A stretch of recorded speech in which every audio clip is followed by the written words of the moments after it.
कहानी एक लड़के की है। वो शहर में जाके कबाड़ कटा करता था। उनका नाम राजेश था। वो एक छोटे घर में अपने माँ पापा एक छोटे भाई के साथ रहता था। वो अपनी साइकिल में कबाड़ी के सामान ले आते रहता। वो गलियों में घूम घूम कर कबाड़ी के सामान ले आते रहता। एक बहुत बड़ा दुकान का कबाड़ में जाके उन लोगों को बेचता था, जिसे वो अपने घर की गुजारा किया करता था। उनका घर ऐसी जगह था, न बिजली न पानी व्यवस्था नहीं थी और वहाँ के रास्ते पक्की नहीं थी।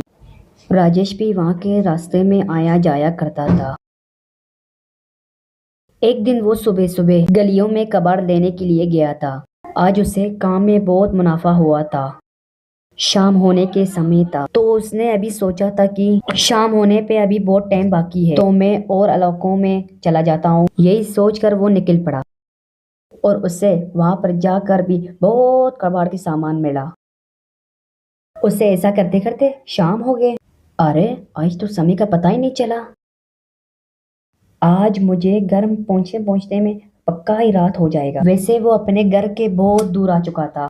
ए अल्लाह, आज मैं अपने काम के चक्कर में बहुत दूर आ चुका हूँ। लगता है मेरे माँ बाप सब परेशान हो रहे हैं। मुझे जल्दी जल्दी घर पहुंचना चाहिए। वैसे उनका घर का रास्ता बहुत दूर था, तो उसने ये सोचा कि अगर मैं जंगल की तरफ जाऊं शायद मैं जल्दी पहुंच जाऊंगा। वो ये सब सोचकर वो जंगल के रास्ते में चला गया। जंगल में बहुत अंधेरा था। थोड़ी देर चलने के बाद जंगल में आग की रोशनी दिखाई दी, तो उसे थोड़ी राहत मिली। तो वो रोशनी को देखते देखते आगे निकल गया। लेकिन थोड़ी देर बाद रोशनी आना बंद गई। राजेश आहिस्ते आहिस्ते आगे निकल गई, लेकिन वो सामान ज्यादा होने की वजह से वो बहुत थक गई। लेकिन वो थोड़ा आराम करता और आगे बढ़ता चला गया। थोड़ी दूर चलने के बाद उसे ऐसा एहसास हुआ कि उनके पीछे कोई आहिस्ता आहिस्ता आ रहा है। उसने पीछे मुड़कर देखा, लेकिन उसे पीछे कुछ भी नहीं दिखाई दिया। मुझे ऐसा लग रहा है मेरे पीछे कोई चल रहा है, शायद मेरे वहम होगा। वो ऐसा कहकर आगे चला गया। दोबारा थोड़ी से दूर चलने के अजीब सी आवाजें आने पड़ गई और उसे ऐसा महसूस हुआ कोई एक पेड़ से दूसरे पेड़ से कूद रहा है। वो जैसे ही मुड़ के देखा, एक सफेद पूंछ को देख लिया। जैसे वो सामने आ गई, गुड़िया था, उनका बाल बड़े था, वो चुलेड़ था, लेकिन उसे विश्वास नहीं हुआ। एक गुड़िया ऐसे वैसे कैसे कूद सकती है?